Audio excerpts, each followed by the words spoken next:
Mike Goldstein, at the age of 21, was put in charge of the finances for Scientology on the Flagship Apollo in the early 1970s. He's got some fascinating stories to tell about meeting L. Ron Hubbard, Mary Sue Hubbard, handling the finances, and just some great, great stories about that time period. We hope you enjoy the show. Stay tuned.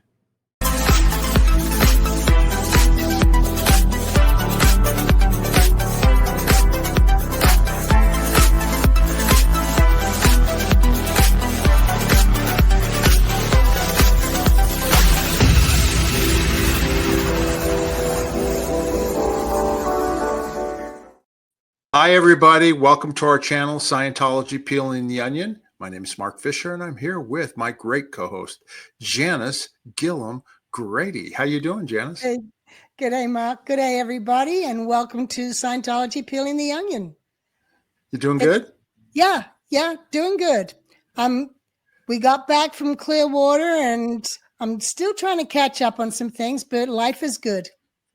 That's great. That's great. Well, tell everybody, we got a great guest today, and we've been talking before we started the show, and I think everybody's going to enjoy this. Go ahead and talk about who we're going to have on here. Today's guest is someone who I hadn't talked to since I used to do message runs to them down in the tween decks of the Apollo. So it was great to reconnect with him. When I was in Clearwater, I met a mutual friend who contacted him for me, and here we are now a few days later. And we're going to be talking about different experiences on the ship and in Scientology and so forth. And this is Mike Goldstein. Hi, Mike. How you doing? Good, Mark. How are you doing? Hi, Janice. We're doing great. Hi, Mike. Oh, by the way, everyone, if you hear the name Golds, that's who is being referred to. That was everyone's nickname for him on the ship. I don't know. Did you grow up with that nickname or just from the ship? No, not from the ship. From the U.S. Finance Office. After I joined the Sea Org, and I was one of my first posts was in the U.S. Finance Office, and there were 3 Mikes in there, and I was a young kid coming in, and so they just didn't want to call me Mike, so they just started calling me Golds, and it stuck. Yeah. And then I was telling Mike, I mean, I met him right as the beginning of my Sea Org career in Clearwater. I was the telex nudger in 1978. And he was the Sea Org management chief at the time in management, and he used to sign his telex as Golds. You know what I mean? Right. Much love, Golds. So I knew him, and of course I knew his face and all that from nudging him up on telexes. So I was right at the beginning of my career in the Sea Org. Anyway. Well, good. My wife used to call me Golds until her whole life she called me Golds. Oh, that's great. Yeah.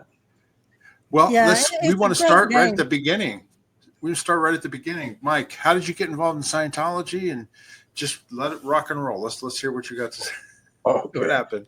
Well, I got involved with Scientology. I had for some time, I was very interested in that sort of thing, expanding consciousness and learning about all these different things. And I I played in bands at the time.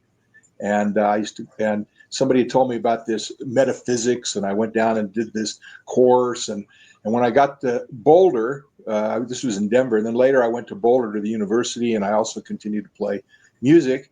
And one of these doctors of metaphysics was giving a lecture, and he had a whole bunch of people up there in Boulder, and he was a sergeant on the Boulder Police Department. So, I mean, and I'm this hippie and amongst all these other people, but I go in there to listen to lectures, and I go every week. And then one time he comes in, he says, well, I just found something that I've been doing that works much better than all this stuff. And it's actually something workable.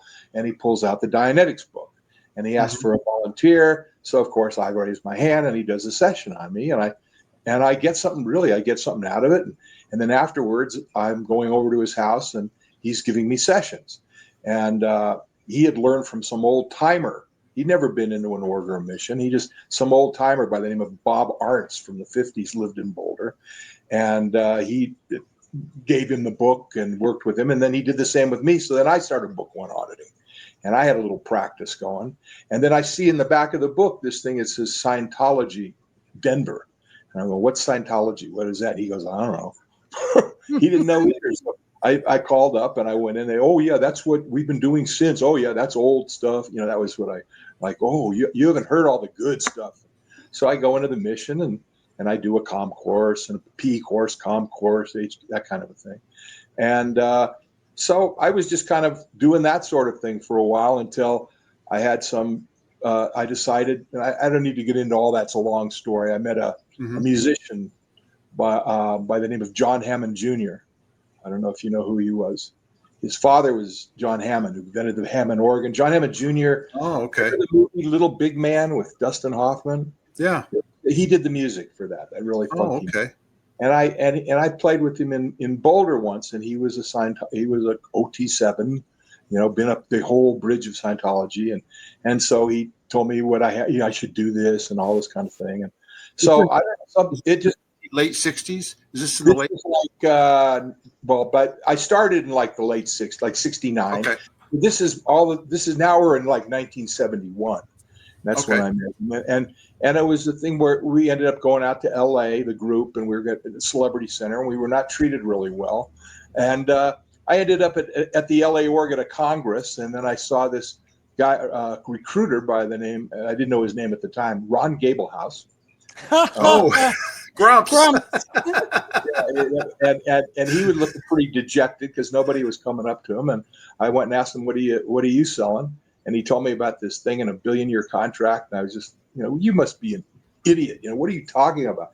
And I didn't. And I don't know, something switched in me while I'm talking to him. And I just had this thing where he was telling me that Hubbard was in the Sea Org and he was on this ship. And I had this thing where I really wanted to work with the guy.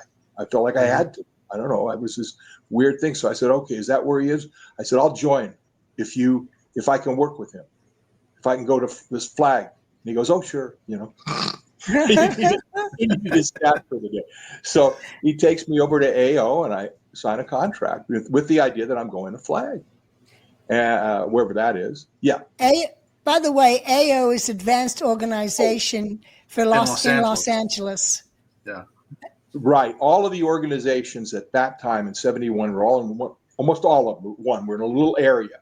The Advanced Organization, Celebrity Center for the celebrities, the regular Los Angeles organization, and all this Sea Org organization of management was called USLO, right? United States Liaison Office at the time. Right. And so that's where everything was, except there was one other organization, ASHO, the Sale, or we did a different kind of training, which was at a different location. Everything else was in this area. So they were around MacArthur Park. Yes, everything was around MacArthur Park. That's right. And so that's where I joined, was at the AO. And then they sent me to what I thought was Flag that night. And I end up on the Boulevard.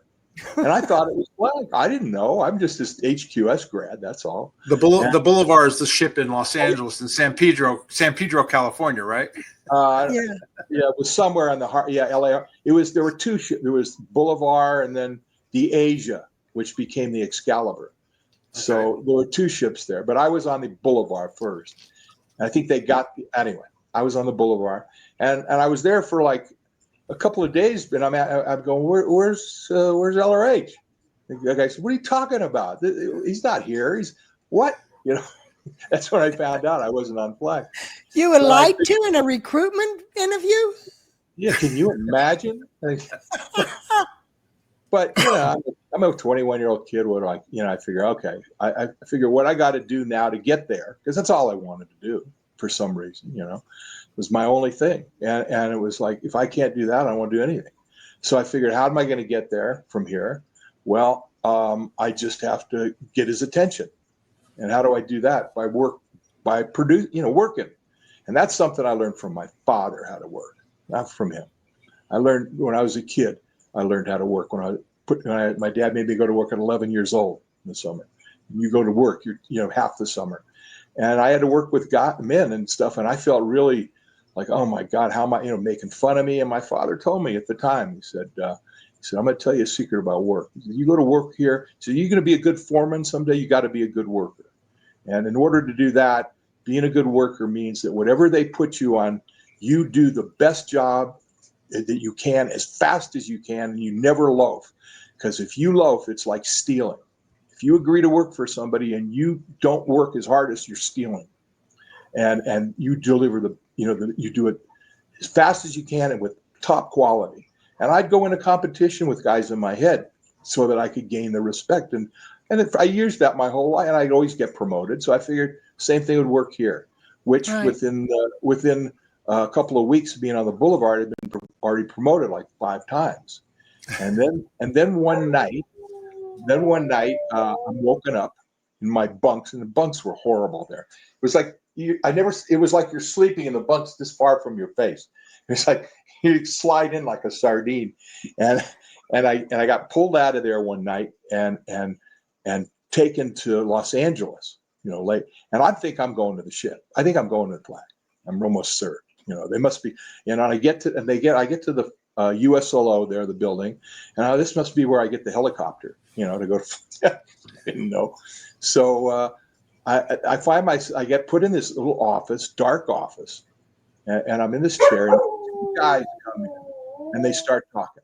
And I don't know who either of these guys were. One of them was Alex Sibursky, and the other was Mike Smith, who was the finance backing officer of the United States, and Alex was the CO of the U.S. at the time. And they were talking about they basically wanted me to go on this mission to Hawaii. That was my first thing. I didn't know what that was. You're going to, and what it turned out to be, what I found out later was there was the executives there, and the ED was, I still remember his name, Tony Azzarella. I think that was his name. And he was the CEO of the ED of the Hawaii. And also it was a couple of other guys that these guys had been FEBC trained, Flag Executive Briefing Course. Now this in Scientology and the administration was, as you know, was the top training, executive training. You had the OEC, but the FEBC, and that one was where you would go. That time you go to Flag to do it. Right. And so they were training all these people at Flag. Well, and this, like I said, I didn't know this at the time. I didn't figure it out till later. But when LRH would promote the FEBC, it was like, this is like the top thing. This, in other words, he promoted it so heavily that somebody would be an FEBC would be like a god coming back. They promoted it so heavy. So he gave these guys a huge amount of power. And by just that, people like looking at them in awe, like they knew something nobody else did. But so if the problem was if somebody went kind of rogue like they did in Hawaii, that was really bad, right? And so they didn't know what to do because these guys just cut communication with them. So they needed to send somebody out that they didn't worry about losing, right? Because I'm just this new guy. So if I get never come back, they don't care, right? Plus, you're going to Hawaii. You're going to Hawaii. Yeah, like I saw any of Hawaii. My first time. So I go into briefing. First of all, I don't have any clothes except my bell bottoms, right? And that's right. So I got to go down to this place called Westlake Outlet, which was right down. Oh, yeah. Yeah, it was right down on near, I don't know what that street was, but near Alvarado. It had all those uniforms in it. That's right. Yeah, and I had to buy it. So I had these black pants that were too short for me, and a shirt because I was always bigger. So it's like the buttons were like this, and they gave me a hat, like a hat, Seawolf type hat, but it didn't fit, so it was like sitting on the top of my head, and it was like I looked completely ridiculous, but I thought I looked pretty cool. And they briefed me on, and what my mission was I had to go, and it was I had to go cram all the execs on this stuff. And I had to put them all through admin TRs. I didn't even know what that was. I had to get them all and make them do a whole series of admin TRs and then put them through this whole big thing of which I knew nothing. So they're telling me about all this. Most of it on the plane, I'm reading through it. What is this stuff? I don't know what I'm going to do. My mission was, plus I had to collect. Oh my God, I forgot. Anyway, it was like this whole mission that I didn't know what I was going to do, but I get there, and were you by yourself? You didn't have another missionary? No, that's what's really weird, Janice. on all the missions except that finance mission I told you, and every major mission, including garrison missions, I was always sent by myself. You weren't supposed to, but I never got sent on a mission with a second. All right, and on the ones that I went to Europe, never, always by myself. Like the only other one was because they were worried because somebody might jump in and take the money. Right. That was all. But every other one I went by myself. So the first one was by myself too. And so I get out there and I get picked up at the airport, and it's night. It's like 10 o'clock at night, just when the thing's closing. So I get into the org there, and most of the staff are gone. And so I don't know. I'm in the car. They're driving out there, and I figure I don't know what I'm doing, so I'm not going to say anything. So I just shut up. I just didn't talk. So it made me real mysterious and gave me, made me look like I knew what I was doing, and they talked to me. I just like that. And I didn't know a thing. So I get out there and they put me in New York, and I said, and I just figured I need to see, I was supposed to brief all these guys. Well, it's 10 o'clock. Nobody's there. I said, I need to do it, but we'll do it tomorrow morning. I go, no, now. So they got all the guys up. Everybody had to come in. It's like 10:30. So these were the FEBC graduates that had returned. So that would be like Kent Stryker, Doug Gross, Tom Ritchie. I only remember the ED, Tony Azzarello. I remember the other guys, but I don't remember any of the names. That was the one I remember because he was the leader. That's why I remember. He was the big guy. So I get them all in this room, and I tell them this briefing, and I figure, you know what? If I let them go, I'm never going to get this done. I'll be here forever. So I went over and I locked the door and I said, okay, we're going to do this whole thing now. And I made them do all this cramming, right? And it's like 1 o'clock in the morning, and these guys are going, we got to go. And I go, okay, now we're going to do admin TRs. What? And I just figured this is what I'm supposed to do. I don't know. They didn't tell me I was supposed to give anybody a break. So I kept these guys there all night. Some of them were crying. So we got up, and they did admin TRs till we got up till it was like 9 or in the morning or something. And finally they finished. And I finished all my mission orders. I just did it in that thing. And these guys, they left and that. And then there was some other thing I was doing. So I stayed there and I was doing it for the finance office. I figured, this is what I have to do. And so it's like 2.5 days and I haven't even slept. I never went that long without sleep. And it's like I'm figuring, wow, and I hadn't taken a shower, and it's sweating there in Hawaii because the place wasn't air conditioned, so I went in the bathroom there and took a shower, but it was like my socks were really bad, so I didn't know what to do, and all I had in my bag was my shaving kit and this thing called High Karate. Was this? I just poured it on my socks, I didn't know. And so I'm in there, working, and it's the next night, and I haven't slept. And there was this couple that were the guardian's office there. God, I wish I could remember their name. They were old timers. They were old OT7s. It was, and they lived there in Hawaii. And the guy finally comes. He says, "Why don't you come home with me and go to sleep?" No. You can come back. He just kind of talked me into coming with him to go back to their house to sleep.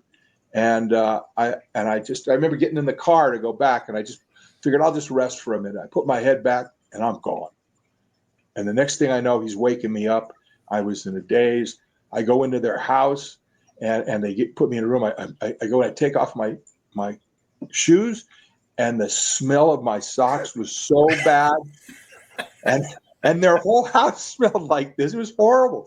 And I thought, these people never said anything to me. They took me back to the org, and I thought that must be what it must be to be an OT. That must be what it's like, because they didn't say anything. It stunk up their whole house. And then I go back, and I went back, and when I went back to LA, everybody was totally surprised that I was even there. So that was my first mission into the Sea Org. So you were successful in your mission. Yeah. So then it was make it go right. That was it. That was the whole thing. How do you make it go right? Just do it. So then they wanted me to do this other thing, because what was happening there, and you, of course, about this. You knew about the postulate check here. I'm sure you've talked about it here. Sure. All right. Well, that was what the only heroes of that whole bunch were the finance office, right? In other words, everybody else were all doing what Alex wanted to do, and the whole Regging of the postulate checks and all this. But at that point, at that time, they have just lost their bank. Oh, yeah. Sorry. Let's explain a little on the postulate checks, because we haven't really gone into that. Oh, okay. All right. Let me do that. I think I've mentioned it briefly before, but from my information on it, this is where the registrars were signing public up for Scientology services. And if the person didn't have the money, they would write a check postulating that money would end up in their bank to cover the check. Yeah. Otherwise, the check is going to bounce. Well, you mean, yeah, and in most cases it did. And that's, they wanted to get the stats up. So they figured they could get people to do that by doing that. So they would get them into a room, like you said, and they would get the guy, now you're going to get your bridge. But I don't have any money in my account. Well, you just write, I don't even have a check. Well, they come pull out counter checks. You know what a counter check is? It's like a check, a generic check that you put your account in, so and as long as you had a bank account, you could do one. Anyway, they'd make the guy do these CAC. And a lot of these guys, they had no money, but they would take the checks and then they would give them to the FBOs, the finance bank, the finance area, and they would deposit them into the banks. Well, of course, they would bounce. And they were bouncing. And meanwhile, they're reporting up to Flag all these huge gross income stats. Gross income. Which they called GI, which, by the way, when I went on that mission, I had to fix the GI. I didn't even know what it meant. I thought it meant good indicator. I said, oh, GI. I'm on a finance mission. I don't know what GI. So that's what they did. And they put and so at Flag, they didn't know, except for Franny, who was later on, but nobody, and Vicky Palomini, she knew, but nobody listened to her. And everybody was telling LRH that they're having this big boom. Of course, Alex and these guys, they must be doing the right thing. And they were lying about the whole thing. So meanwhile, the only people that are reporting what really happened was the finance off, people in the fight, like Mike and Gene Smith up to Vicky. So at that time, it's like they didn't know what to do. So that's when Alex got with Mike, says, we got to collect these checks. So they took me and this other, hippie recruit, and they said, what you guys got to do is collect all these checks. We didn't know what it was. They just said, these are unethical people that bounce checks on the church. So when you say collect the checks, it's not go get the checks, but to go collect the money that was supposed to be supporting that check. Yeah. Because what I was given when I first went into the finance, after that, I thought I'm going to get to go to the ship. I thought I'm getting to go to Flag. And I reported the next morning, I'm ready to go. And I get in there and I go in and he says, oh, no, not yet. You're not going to Flag yet. He says, you got to do a job. What are you going to do? And he hands a folder to me.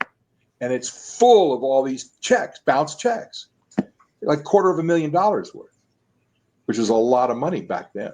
I mean, it's not now, but then it was really a lot. Sure. It's like $2.5 million back then. Yeah, he says, I said, well, what do you want me to do with all these? They're all bounced. He says, you got to collect them.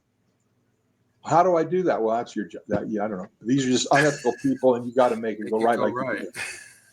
So me and this other guy, we go into the basement of the USLO on 8th and Beacon. I think Beacon Street. Yeah, it was 811 Beacon Street. That's right. We were in the basement with these phones. We were told we could call anywhere long distance that we needed to collect them, and I figured since all these people were from these orgs, I would just we just call. Didn't have necessarily their number.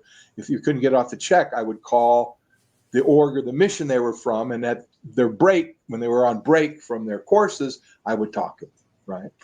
And so that's the way I was briefed. These are unethical people that bounced all these checks. I don't know.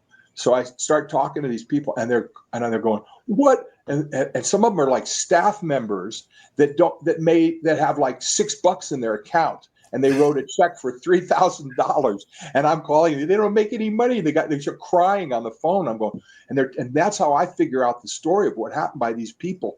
Calling me. First of all, they start calling me a Nazi, right? Which has really freaked me out. I'm a Nazi. And then I find out the story of what's happening, right? And it's like, oh my gosh, this is horrible. And I'm feeling terrible that I have to do this, but it's my job. So at that point I figure, and this other guy that I was with, he just blew. He could not handle it. He just left. That was it. And so I figure, I don't know how I'm going to do this. So I figure I got to resell all these people, right? Now, of course, the staff members forget it, but other ones, some of the public, I would just sit and I would, talk to them about, and then I'd like re-reg them for real money, right? And I ended up collecting half of the money. I ended up collecting over $100,000. In fact, remember the 1 week I collected that at the first, when I really started going, I collected like $50,000. I made more than the AOLA. Wow. And I was told that, somebody says, oh, you're going to get a bonus. And I go, wow, because Regis were getting like a 10% bonus or something. Yeah. It was a big bonus at the time. And we made $10 a week. So I figured, God, I'm going to get a big bonus. Or I don't remember, it was 10. I was going to get, I figured it was like $500. Maybe it was 1%. I don't know. But anyway, I was going to get $500, I thought. And I get my check and it's $5 bonus. 15 bucks, or not my check, but my, true Sea Org style. Yeah, I got my $5 for the $50,000. But from that's how I got LRH's attention, because he talked about me on a tape that he set out, and about me collecting that sort of thing. And that's how I joined the series. That's how and then it was like, that's how I ended up getting the flag almost, because then it was like, then I got there as the FBO after Franny. But that's how I didn't mention, that's what I talked to you about earlier, didn't I? I didn't mention it here, like going to flag, but that's how I joined the SERG, and that's how I started. And from there, I was able to get to the ship. Did you go soon thereafter? I mean, pretty much. I was a year. No, I'm sorry, that's not true. As I get ahead of myself, I got to kind of think in terms of what happened. All right, so after I collected the bounce checks, and that was going, it was like I had a choice. I could go, because one of the things they told me I could do if I wanted to is I could go into tech training, which I wanted to be. I want to be an auditor. I could go in and I could be on the. But everybody was getting shot after this. You didn't want to be anywhere else, right? So I figured I'm going to stick in the finance office. And it's also my only way to the ship. That's the only way for me to CO. Because I got, he knows who I am now because of this. So if I want to go there, I got to do it through these guys.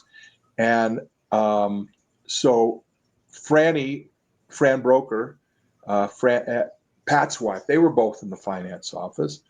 And Pat Broker was the finance org officer when I joined at that time, right under Mike and Gene Smith. And Franny she was the FBO of USLO, right?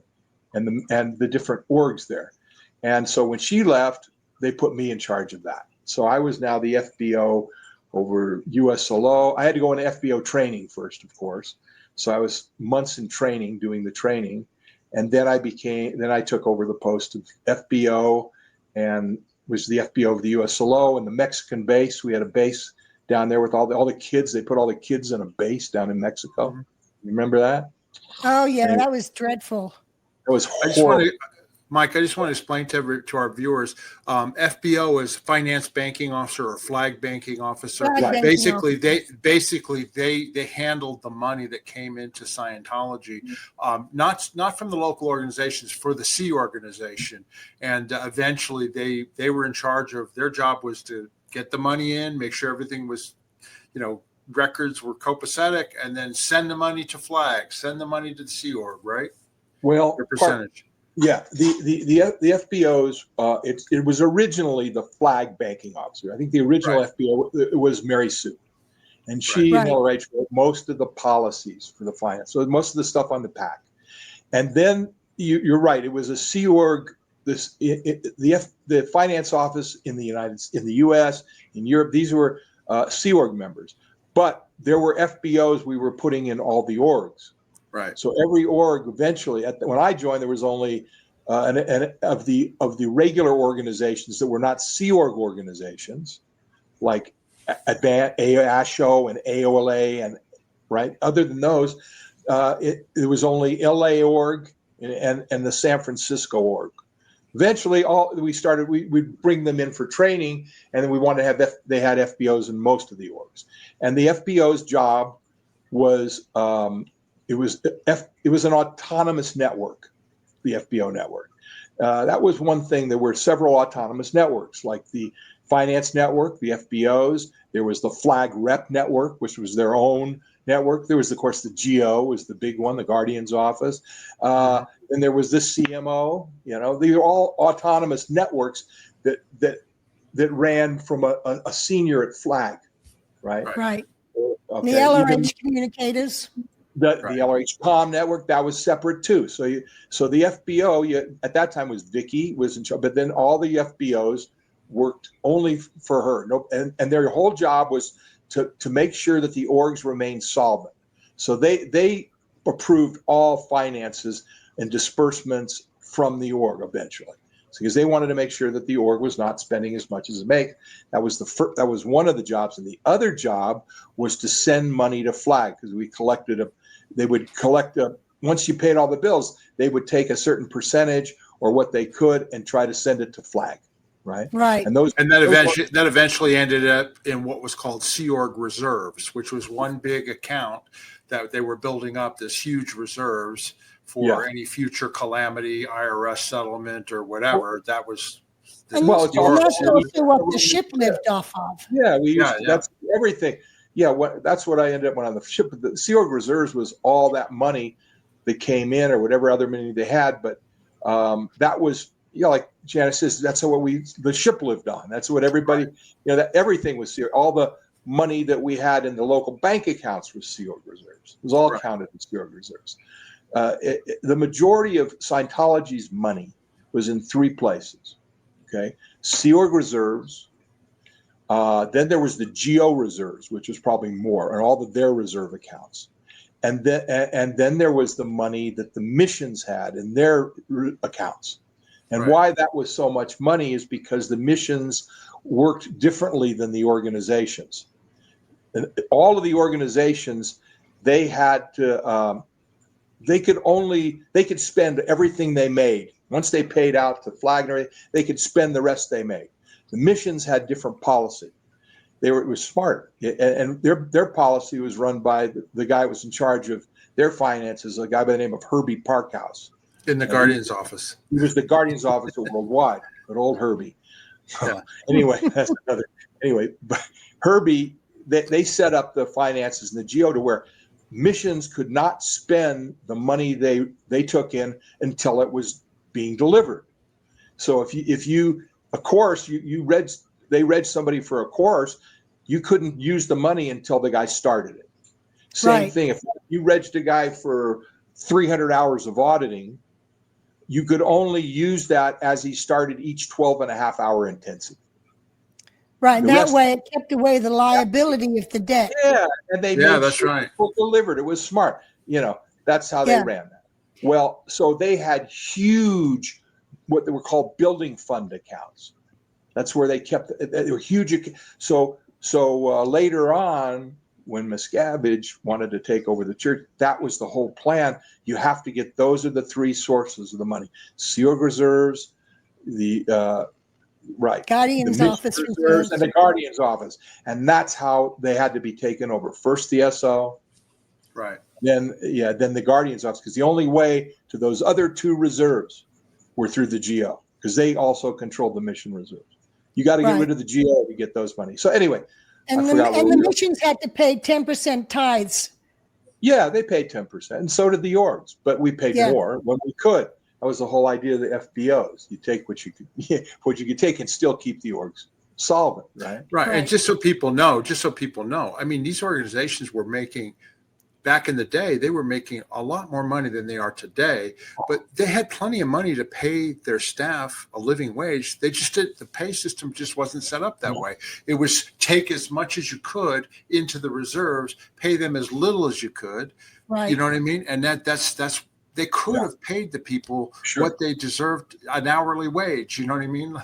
And that was just even in the regular orgs. But like Right. I was mentioning to you before, later on when I was at the land base, I mean, I proposed that we pay everybody because we were pulling in at the land base over $1 million a week or something. Yeah. Incredible amount of money.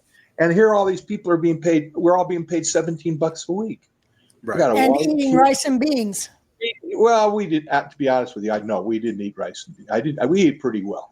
We did for a while, but then also too, Mike. Then the other thing too is the reason people like to go work for the missions because the missions actually paid their staff much better than the org staff. So the org staff are going like, "Hey, I'm going to go work for a mission." You know what I mean? Yeah, the missions because they were franchises. They were owned by. They were privately individual franchises, right? And they were run the way they want. And the reason they ran them that way was because they were the feeder to the orgs. That's where.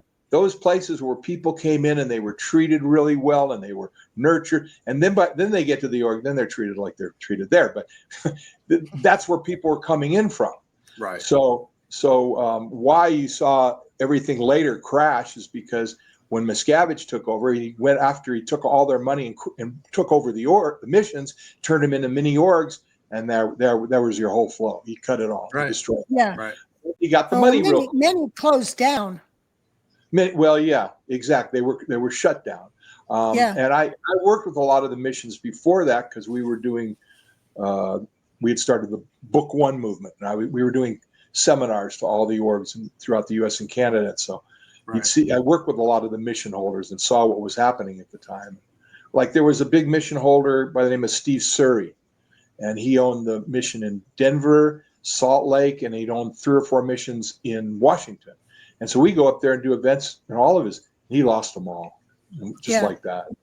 They took, but at that time, that we're talking about, in the beginning, that's what FBOs did. And that's what I was doing that in the PAC area. That was my thing. I was. Okay, going back to that time period when you were the FBO and working on the finances and the postulate checks. If I remember correctly, when LRH got involved in that, he pulled Alex Sabursky, Kerry Gleason, Bill Foster, Dave Foster, all those guys. He pulled them to the ship for ethics handling, and then put a command team together as their men's project and sent them to Boston to boom Boston org honestly. Right. Yeah. And it's like I remember Franny telling me up there because he didn't really know what was going on. He didn't really have this information. And when he finally realized what was going on, that this was happening and that this was going on the ship, he was really upset. And she told me that all the aides went back and just went to their office and cried, because he was so upset. Oh, he was livid. He was really, and I remember Franny, they were just crying because of the way he was so upset about it. And that's when he did that. He basically said he was always this. You always leave a crack in the door open for somebody, and that was his crack in the door for these guys. If you ever want to get auditing again, if you ever want to do anything, you have. That was the way he put it. You go to Boston and you boom this org, or you're off all audit. You can't nothing. If you want to be back in any capacity, you have to do it. It was like an to their credit, they did go do that. To an extent, they didn't. Really, but I mean, they got back in good graces eventually. Did, but as far as them actually doing them, it was. They did some. They did get the stats up. Big deal. But I'm saying they didn't really do. He'd let them off the hook. He did. Right. And so let's get to how you got to Flag and what was that like when you first went? Like, did you know where you were going? I mean, tell everybody about how you got to this is the Flagship Apollo. This is the Apollo. Right. Ship. This is the place I'd wanted to go since they told me since I was recruited. So after I was trained, I was a year. It was almost a year in LA before I got out of there. But while I was there, I was as the FBO. I'd always wanted to be this FBO flag. And so when I was called, I got to go to the ship originally, and I didn't find out about a lot of this till I got there. But and this is, I think we talked about before a little bit. was a woman by the name of Vicky Palomini, and she was in charge of finance. She was like our senior at the time. And so LRH, apparently he wrote an issue that he was wanted to start a finance office on the ship. And he would have different posts in there, like the FBO flag. He would have a reserves chief, and he would have an accounts reporting officer and a missionary. He had these different posts, and he brought Franny was brought to Flag. Fran Broker was brought to Flag first. We were all supposed to in some way maybe end up there. Somebody was, and she got there, and she was made the FBO. Well, then that's all anybody in the U.S. That's all we knew, is that she was FBO, until we started getting dispatches from her as a finance aide. So what happened was Vicky Palomini was taken off that post, and she was put into just handling LRH's personal accounts. Right. That's right. LRH That's accounts. Yes. She handled his stuff. And His then Fran Broker was made the finance aide. And she was actually put up until that point. It was called Commodore Staff 3. For Treasury. It was a finance aide. Then the Treasury in charge of the Division 3 was just called Treasury aide. And that was Louise Quirion at the time was her. And people will know her as Louise Schechter now. Yeah, which so people know, Fran Broker is also known as Fran Friedman and Fran Harris. Harris. As far as we know, she's still in there as Fran. She's not married to Fred Harris anymore. Fred Harris, yeah, that's right. She was with what's his name for a while. Friedman. Frankie Friedman. Frankie Friedman. And she eventually became the CO of the Flag Service Org in Clearwater for years. Then she went to Author Services, and she was in charge of finances for Hubbard till the day he died and beyond. So anyway. But I want to interject a little story in here, and that is she was Franny Broker, and she was married to Pat Broker. And Pat had been sent to Boston to be the FBO and keep those guys intact while they were to boom Boston org. And there was a point where LRH came back to the ship and found that Pat was in Boston and Franny was still on the ship, and Franny was shacked up with some other guy that was not her husband. So that's when he ordered Pat Broker replaced and to the ship to save his marriage. Yeah. Do you remember that? Yep, but I remember what happened before. How he ended up getting to Boston was part of this story too. Was because when we were brought to Flag to be in the finance office. See, when I got there, it was all different. I ended up getting put on as FBO Flag, reserves chief, all that stuff, and Franny was just busy handling the CSF Commodore Staff post, and I was handling all the others. But one of those was supposed to be Pat. He was supposed to be in that finance office when I came, before the Boston thing. But he just could not deal with being her junior. He could not take it. He could not be under Franny. So he weaseled his way onto this Boston mission. That's how he got to go, because he wanted to be with the big boys, So he went out with Alex and he went there to be the FBO. And that was to do that so he wouldn't have to be under Franny. And that was it. And he didn't work for his wife. No. Yeah. And so, he went to Boston. And when he came back to the ship, they did not get back together. Was it.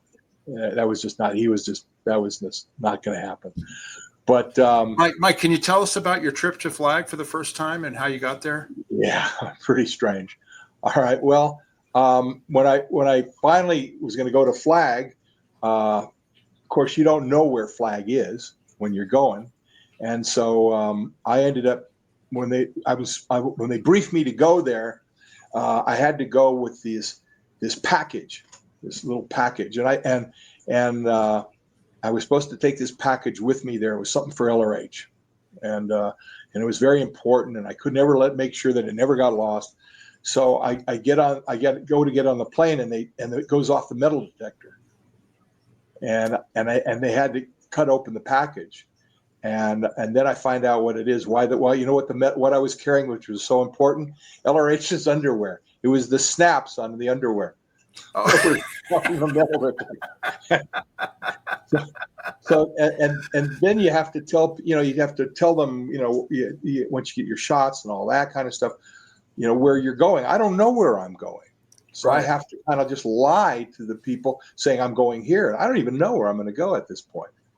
Because at that time, I think, Mike, if you're going from LA, you flew to New York and you were met in New York where they handed you the ticket to go to Madrid or Lisbon or wherever. Yes, and that's and you Madrid. only learned where you were going as you went along I didn't know I was going to Madrid until I was getting on the plane. They handed me the ticket. But they also gave me like 16 boxes, huge boxes that I had to take with me. And I'm going, and I cannot make, if these get lost, I have to go find them. It's that kind of a thing. Hell, and I got to follow these things. So as they're putting them on the plane, I'm out looking at the thing, making sure they're going on, all this stuff. These huge boxes of things. And so I get, that's from New York, when I get to New York, and I'm on my way to Madrid.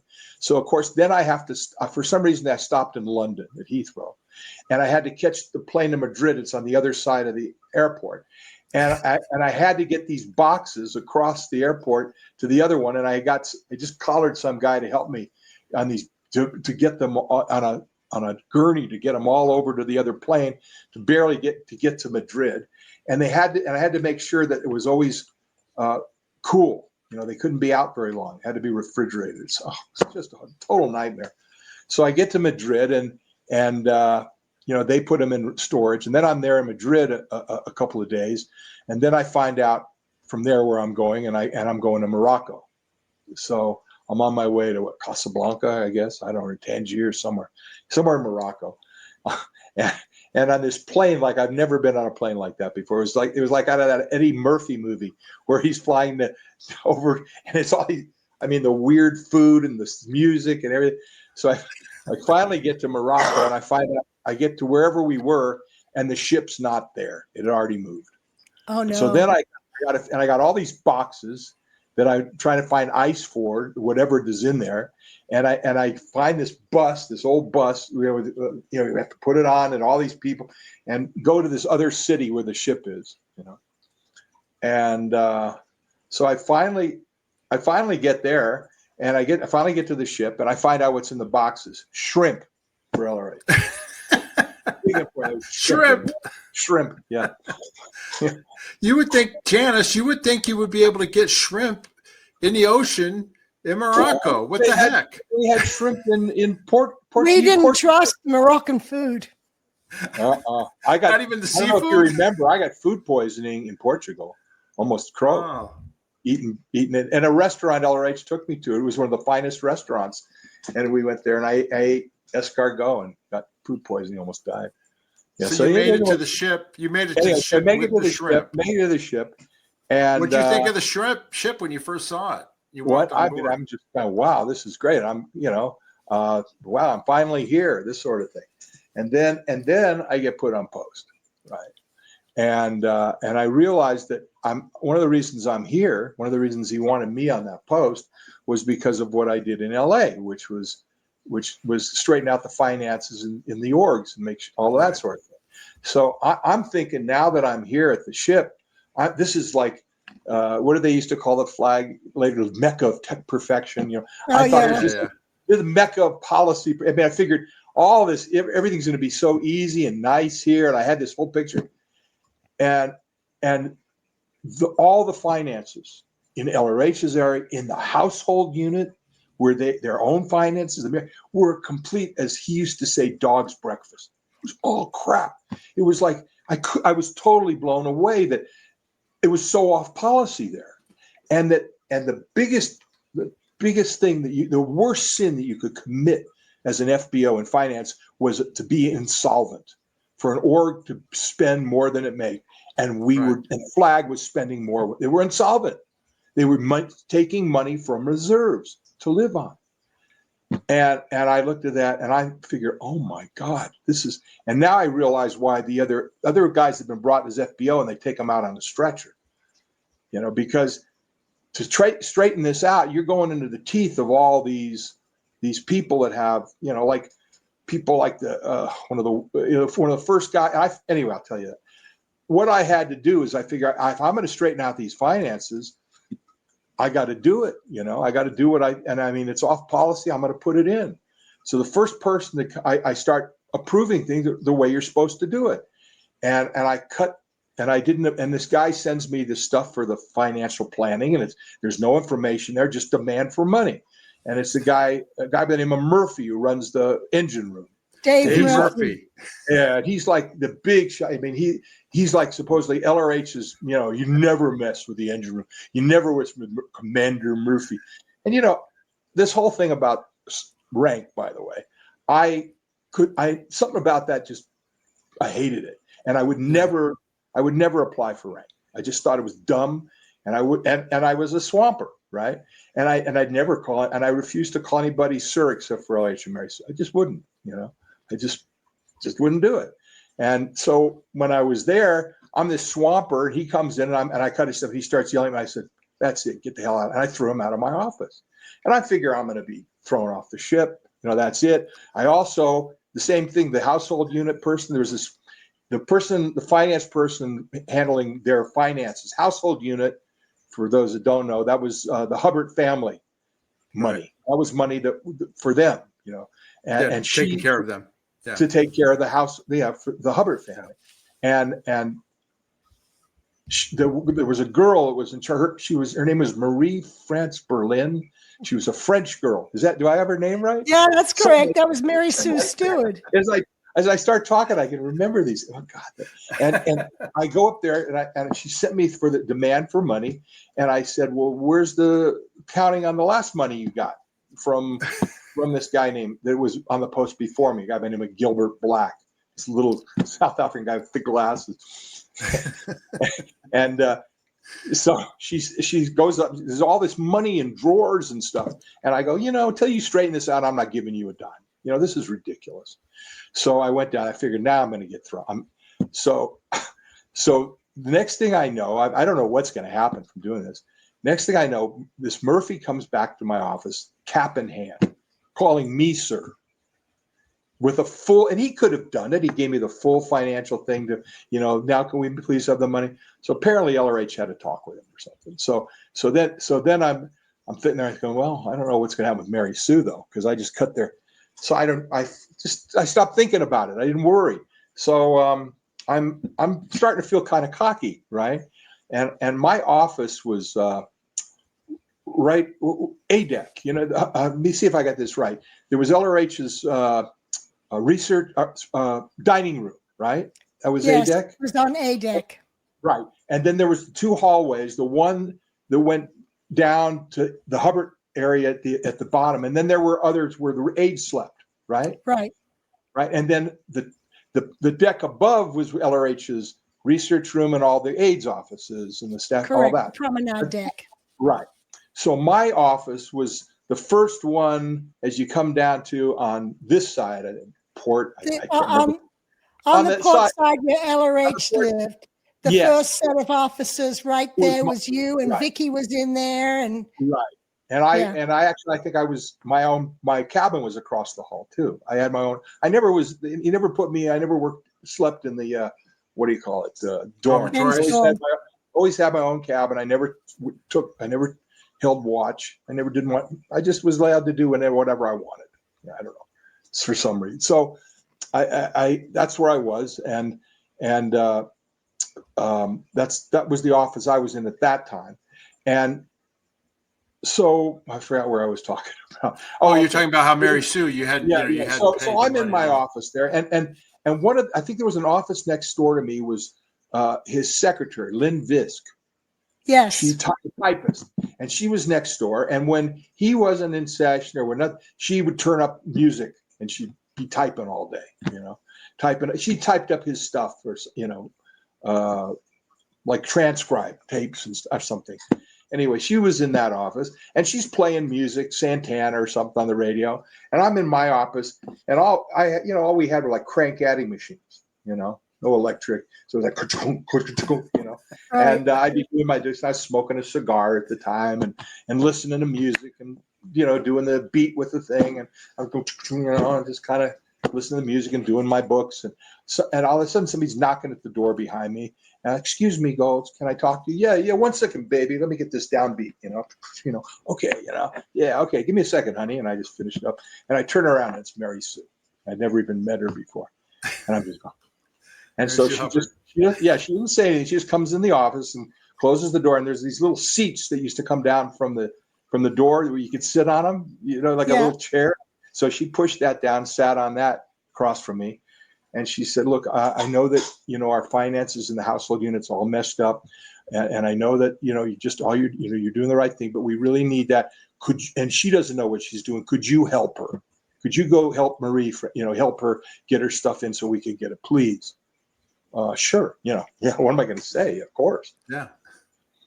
So that was how I first met her, but I hadn't met him yet, and I got messages from the messengers, and I'd gotten dispatches, and I never met him. I'd see him. I'd, maybe just say hello or something. That's about it.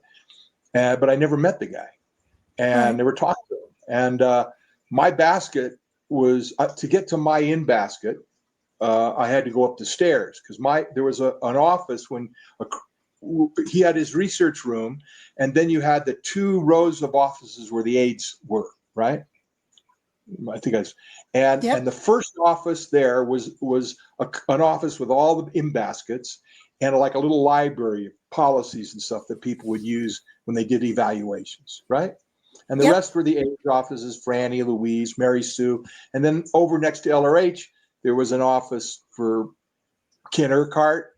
That's correct. And then another one for the staff captain, Tony, I think it was this. Or no, it was Jill Gleason. Jill Carlstrom. Yeah, she was the staff captain then. At that time, Jill was? Oh, no, I think so, because I remember her. Sandra Johnson.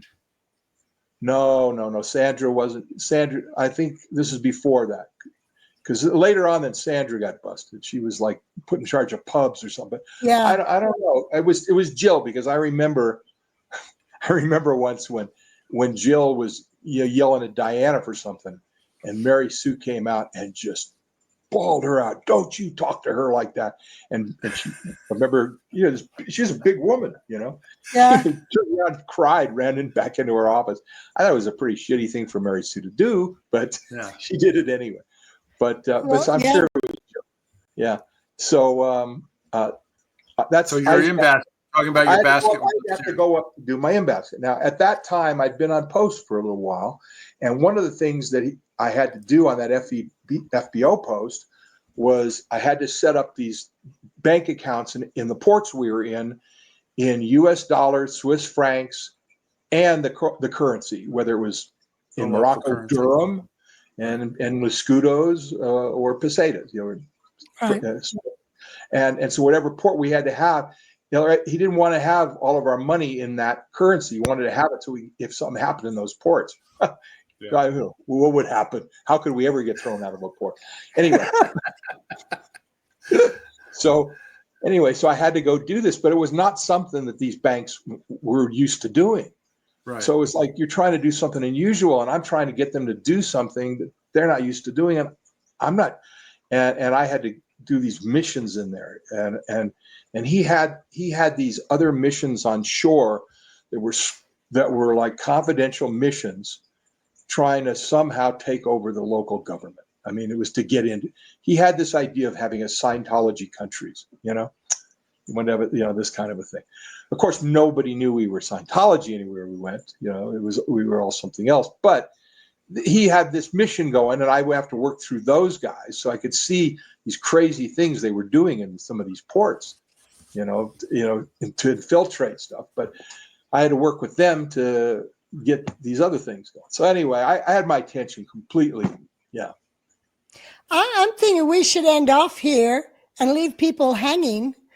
Oh, well, I want to just ask, did you meet LRH at that time? Like, this is the point. I'm sorry, I worked my way up. Yeah, so no, just go ahead and tell that story, and then we'll go on to we'll do another one, because I hadn't at that point. But I got to tell you something, and this is a very strange thing. If you want me, this is something else. Ever since I was going to the ship, I had some weird thing that I'd have these dreams, that he would meet me on the gangway. And I would wake up and I'd say, "You're nuts, stop it," you know. But it was some kind of a weird thing that I kept thinking about all the way to and when I got to the ship and he didn't, I was upset, and I was upset with myself for being upset. You understand? I can't explain it. It was just something that was just going on in my own head. And it was something that I couldn't stop thinking about when I first got there. So I wouldn't sleep. I just work.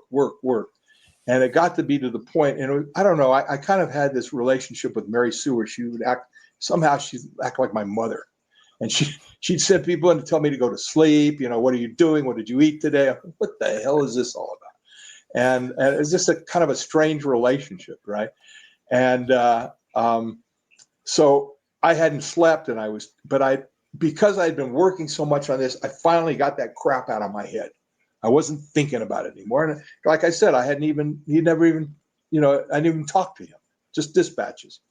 So this day, it's out of my head, and I'm walking up the stairs to my in-basket. And I'm on my way up the stairs, and I just get this feeling like somebody's looking at me. You know, it's just something.